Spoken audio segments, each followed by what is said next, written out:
Good morning, listeners, and welcome to the Trade Talk podcast. In the current week, we have to face multiple events. In that, specifically, inflation numbers will come for US, Europe, as well as India. Also, the result season will start, and Wipro will announce its quarterly number on Friday.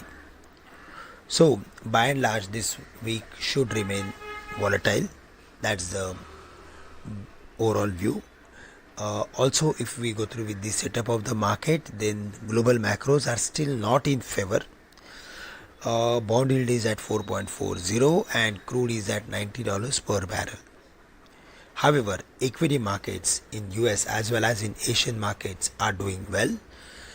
Singapore Nifty is indicating us that we will see higher opening somewhere close to 40-45 points as compared to its previous close. In the previous week, we saw a smart rally from lower levels, and market again managed to surpass the level of 22,500 on a closing basis. Now, the next level to watch out for would be 22,660. Above that, we can expect quick bullishness in the market. But in case if it fails to surpass 22,660 on a closing basis, then again we are going to see range bound activity between 22,660 and 22,300 on the downside. Supports have shifted to 22,200, and during the week we are expecting supports to move towards 22,300 levels. So broadly, we are of the view that we need to be careful while adding long position at higher levels, but in case if there is any correction, then buying is advisable with a tight stop loss at 22,200.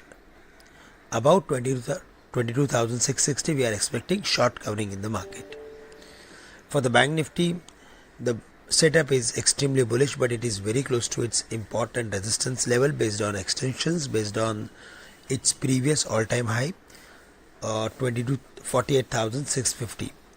So crossing 48,650 will help Bank Nifty to move towards 58,000 eventually.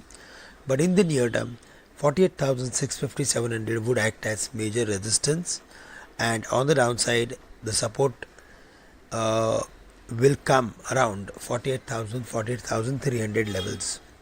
So buying is advisable on dips, or in case Bank Nifty manages to close above 48,650, then we can expect rally towards 50,000.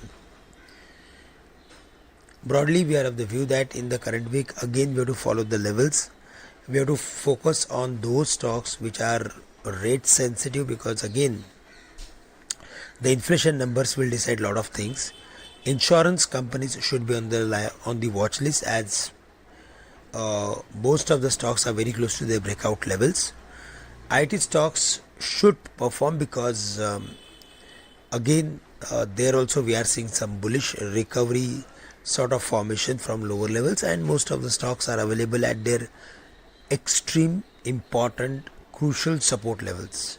So risk reward ratio is quite favorable for buying and holding these stocks with a medium to long term view.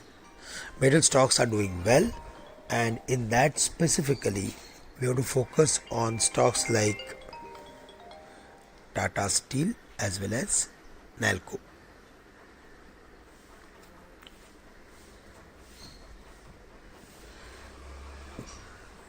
That's all from my side for the day. With this, I am ending today's morning podcast. Thank you very much for listening me, and have a great day to all of you.